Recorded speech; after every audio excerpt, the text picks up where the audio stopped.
Pada praktikum hari ini kita akan masuk ke dalam praktikum DHCP server dan DHCP client. Jadi di mana nanti si Windows Server akan memancarkan DHCP server, lalu si Windows 7 nanti akan menerima DHCP kliennya. Jadi ada beberapa yang perlu disiapkan. Yang pertama, menggunakan aplikasi yang namanya VirtualBox ya. Mungkin kalian sudah familiar dengan VirtualBox. Dan selanjutnya di situ di VM-nya, virtual machine-nya ada dua. Jadi menggunakan Windows Server 2019 yang sudah di setting atau diinstal DHCP server pada part 1. Lalu ada satu lagi yaitu Windows 7. Windows 7 untuk kliennya. Ini juga sudah terinstall Windows 7-nya. Adapun untuk cara instalasi VM Windows 7 juga sudah ada, juga nanti disertakan di deskripsi. Oke, yang selanjutnya setelah Windows Server 2019 dan Windows 7 sudah ready, yang selanjutnya kita akan masuk ke dalam GNS3. Jadi ada aplikasi tambahan selain VirtualBox yaitu GNS3. Nah, ini bentuknya seperti ini. Kalian bisa download di websitenya GNS3 untuk yang belum mempunyai aplikasi GNS3 ini. Jadi yang pertama kita lakukan adalah meng-create project ya, dan project. Dan di sini kita tuliskan saja contohnya menggunakan DHCP server project. Nah, selanjutnya di OK saja. Nah, di sini akan terlihat masih kosong, jadi belum ada apa-apanya. Yang pertama dilakukan adalah untuk mengkaitkan antara si GNS3 ini dengan yang ada di dalam VM, gitu ya. Karena VM ini akan dikaitkan dengan GNS3.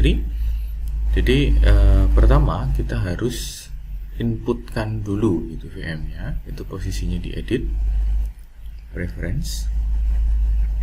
Nah, di sini ada banyak sekali toolsnya.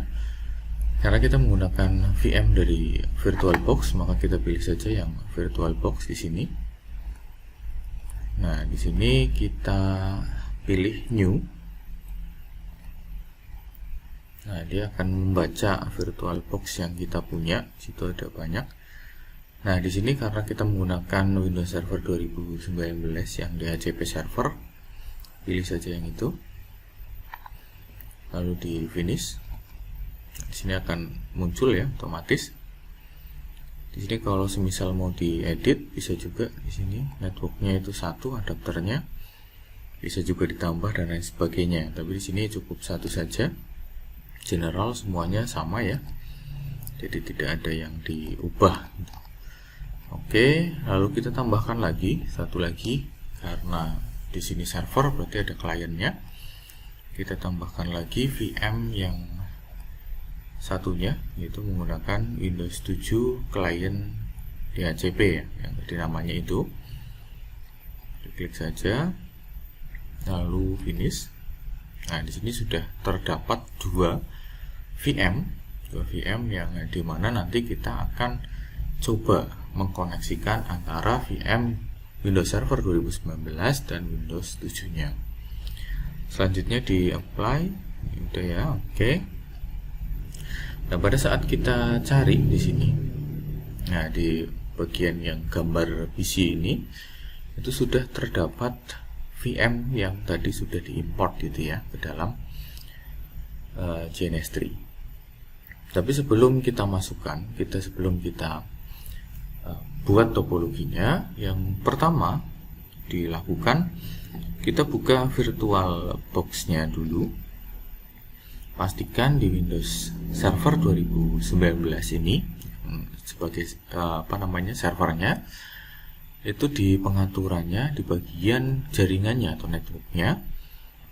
Ya, di sini tidak NAT ya, tapi diganti ke mode driver generic. Nah, itu. Nah, di sini kalau semisal masih kosong, silahkan tuliskan saja UDP tunnel seperti itu.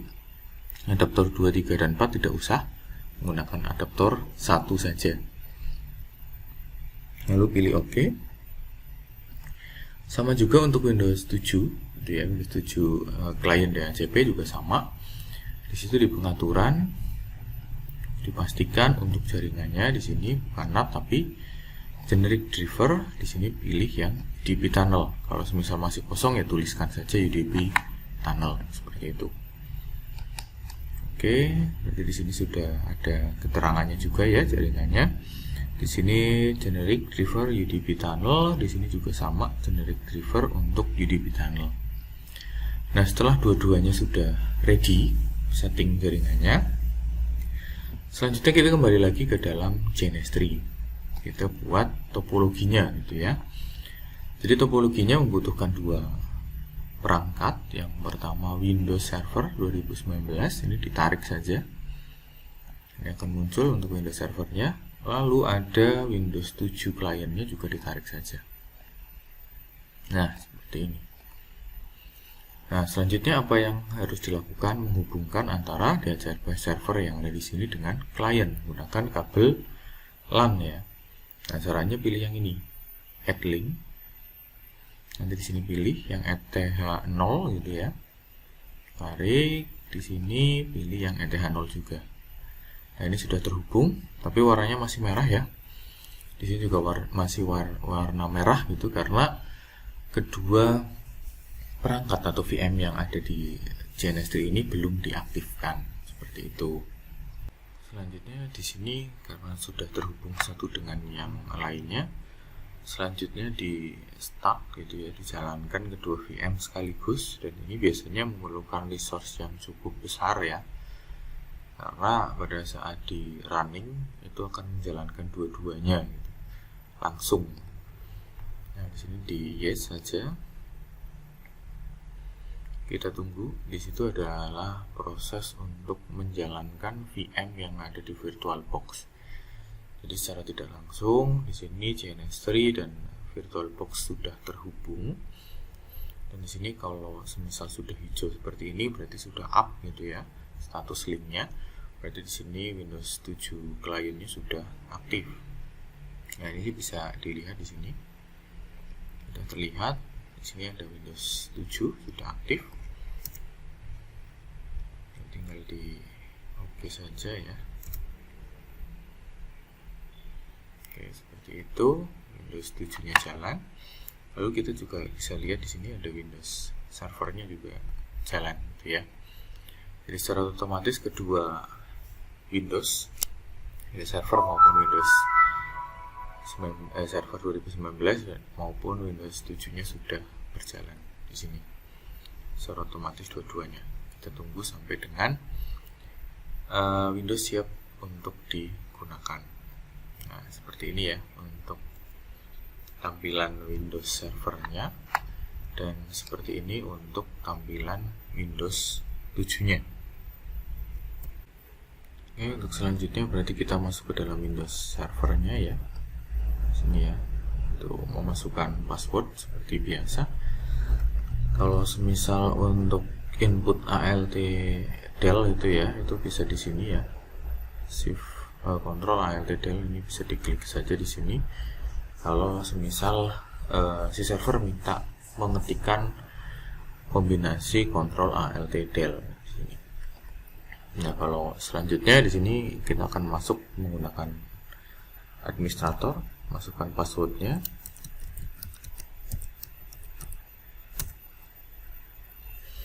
Oke, sekarang sudah dimasukkan untuk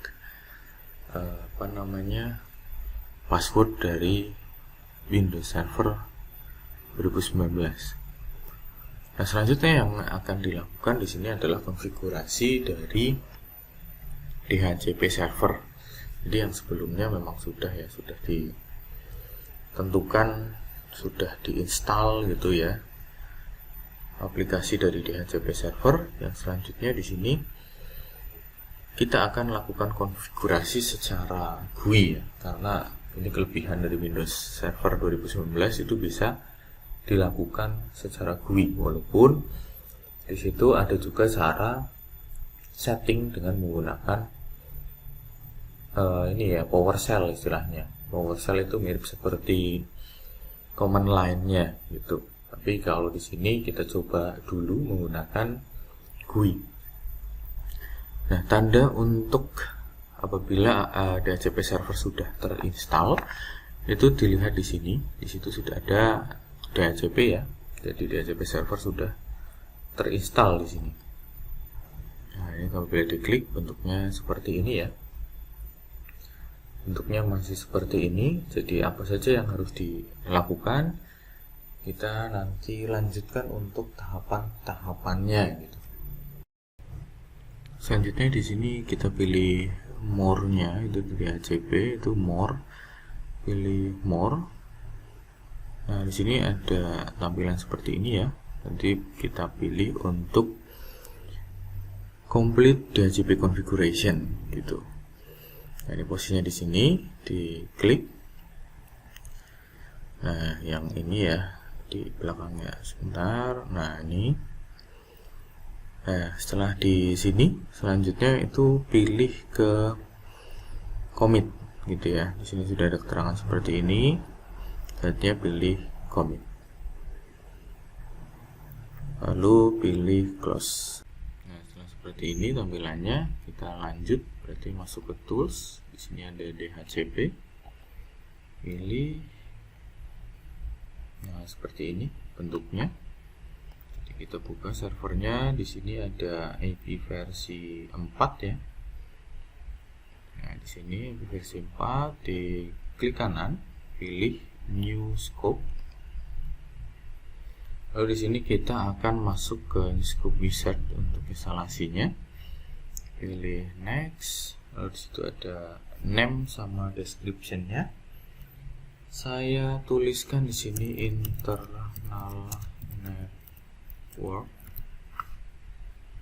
Yang description-nya juga sama ya. Saya pilih untuk internal network. Samakan saja. Selanjutnya kita pilih next. Nah, di sini ada start IP dan end IP gitu. Nah, di sini kita bisa pilih start sama end-nya bebas gitu ya. Kalau misal saya menggunakan IP kelas C gitu. Jadi pakai 192.168.1. Contohnya mulai dari 10. Ini startnya. Lalu n-nya dari berapa sampai berapa gitu. Sebenarnya sih boleh berapa sampai berapanya bebas ya. Nah, di sini saya pakai 192.168.1, contohnya sampai ke 50 ya. Seperti ini. Untuk LED-nya pakai ini 24, itu maksudnya prefix-nya ya. Kemarin kita sudah belajar tentang prefix-nya. Prefix-nya /24, subnet mask-nya 255.255.255.0. Sesuai kelasnya, itu kelas C. Nah, selanjutnya kita pilih next. Nah, di sini juga ada untuk execute ya. Jadi ada execute-nya. Jadi di sini IP address yang sebenarnya tidak boleh itu digunakan. Jadi kita pilih next saja ya. Ini kita pilih next saja. Nah, di sini limit. Nah, kemarin untuk ada istilah less time duration-nya, atau less time itu istilahnya waktu sewa gitu. Jadi IP ini akan diberikan itu maksimalnya dalam berapa hari atau berapa jam atau berapa menit. Di sini defaultnya itu 8 gitu ya. Berarti ya 8 hari. Selama 8 hari akan terdaftar MAC address dan IP address-nya. Jadi 8 hari itu IP-nya tidak berubah gitu. Bagaimana kalau semisal kita ganti menjadi 1 jam, dan 1 jam akan berubah. Tapi akan memakan resource yang cukup besar ya apabila kita menggunakan durasi waktu yang cepat gitu. Misalnya 1 jam ganti itu akan memakan resource dari si server ini. Jadi last time-nya kita biarkan default saja ya, 8 hari. Lagian juga ini kan hanya untuk praktikum, tapi biasanya itu 1 hari cukup sih gitu. Lalu pilih next. Nah, di sini ada keterangan untuk scoop-nya apakah sudah terinstall dengan baik konfigurasi yang tadi atau belum gitu ya. Kalau semisal mau diperbaiki ya tinggal di back saja, tapi kalau sudah sesuai atau sudah benar, kita tinggal pilih next saja. Nah, di sini selanjutnya kita pilih default gateway-nya dari jaringannya ya. Kemarin kan default gateway harusnya router ya, tapi kita pilihkan kalau ya biar mudah saja ya, default gateway-nya berarti pakai angka 1 192.168.1.1 biar mudah seperti ini saja. Ini kan contoh gateway saja gitu ya, di add. Di sini akan muncul gateway-nya. Kalau semisal salah bisa di remove, kalau semisal mau ditambahkan yang lain juga bisa di add lagi gitu. Selanjutnya di next. Nah, selanjutnya di sini ada domain ya, DNS-nya gitu. Jadi sebenarnya di sini domainnya bebas ya, mau apa saja boleh. Kalau di sini saya contohkan saja menggunakan srv.org. Contohnya seperti ini. Dan ya tidak terlalu berpengaruh ya, karena di sini kan hanya untuk jaringan lokal saja gitu. Lalu selanjutnya di next. Nah, di sini kita diarahkan untuk win server, tapi di sini nggak usah ya, sebenarnya ya langsung saja ya. Ini dikosongkan saja nggak apa-apa. Di next. Di sini selanjutnya kita diarahkan untuk mengaktifkan scoop-nya. Jadi scoop yang tadi sudah dikonfigurasi diaktifkan. Kita pilih next lagi, lalu kita pilih finish. Nah, di sini sudah terinstall untuk scoop ya. Di sini kelihatan ya, scoop-nya di sini. Oke ya, jadi sebenarnya hanya seperti itu untuk setting scoop-nya. Untuk tahapan selanjutnya di sini kita setting ya alamat IP-nya. Alamat IP-nya itu posisinya di gateway ya. Jadi karena di sini tidak ada router keluar, jadi server ini berfungsi sebagai gateway gitu untuk mempermudah konfigurasi gitu. Jadi posisinya di sini berarti untuk IP-nya seperti ini ya. Jadi IP address yang harus kita masukkan menggunakan 192.168.1.1, subnet masknya 255.255.255.0. Ini IP server yang difungsikan sebagai gateway gitu ya. Sebenarnya bisa ya gateway-nya kalau semisal ada router ya bisa gateway-nya pakai router gitu, tapi karena di sini hanya ada Windows Server 2019 dan hanya ada Windows 7 sebagai kliennya, maka di sini untuk IP address-nya kita masukkan 192.168.1.1 sebagai gateway, subnet masknya kelas C itu ya. Oke, selanjutnya di OK saja. Oke, close gitu ya. Nah, seperti ini. Berarti sudah selesai untuk konfigurasinya. Gitu ya. Konfigurasi sudah selesai. Jadi di sini tinggal kita cek saja di Windows 7-nya. Kita buka Windows 7-nya. Kita cek apakah sudah mendapatkan alamat IP atau belum. Itu caranya di command prompt saja ya, biar mudah. Kita ketikkan IP config.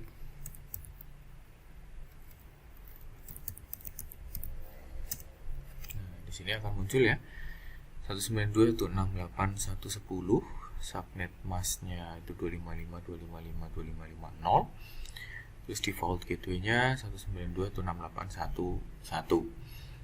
Nah, itu tahapan-tahapannya. Jadi kalau semisal dilihat dari topologinya seperti ini, berarti di sini di Windows Server sudah memancarkan DHCP server ke Windows 7 kliennya gitu ya. Jadi di situ sudah ada gitu. Jadi di sini contohnya menggunakan alamat IP 192.168.1.1, IP-nya /24 di ya. Jadi sudah setting seperti itu. Lalu di sini untuk range IP-nya, start IP-nya yang sudah di sudah disetting tadi di 192.168.1.10 dan NID-nya itu ada di 192.168.1.50 tadi. Lalu gateway-nya itu pakai 192.168.1.1 di sini. Nah, di sini jadi gateway-nya pakai ini. Gateway-nya sebagai si Windows servernya, karena di sini tidak ada router ya. Jadi Windows 7 kliennya ini harus bisa ke sini saja sih sebenarnya. Lalu selanjutnya di sini juga akhirnya si Windows 7 kliennya juga mendapatkan alamat IP secara random ya sebenarnya. Tapi karena hanya satu klien saja yang terhubung, itu biasanya kalau tidak pakai nomor IP awal ya pakai nomor IP akhir gitu. Tapi di sini pakai nomor IP awal gitu ya. Jadi pakai yang ini 124 gitu. Itu ya untuk konfigurasinya seperti itu. Selanjutnya di sini kita akan melakukan uji coba koneksi ke Windows servernya dari Windows 7 itu ya, bisa atau tidak. Nah, untuk melakukan ujinya itu menggunakan ping ya. Tapi di sini sebelum melakukan ping itu akan diblok oleh firewall. Jadi firewallnya akan dimatikan terlebih dahulu. Sini ya, Windows Defender Firewall. Di sini pilih yang turn on off-nya, kita matikan saja firewallnya. Nah, ini sudah mati semua ya untuk firewallnya. Kita coba dari Windows 7. Di sini kita pakai command prompt-nya. Kita coba ping ke Windows servernya. 92.168.1.1. Nah, hasilnya berhasil ya. Berarti di situ DHCP server sudah berjalan dan koneksi antara Windows 7 dan Windows Server itu sudah terkoneksi dengan baik.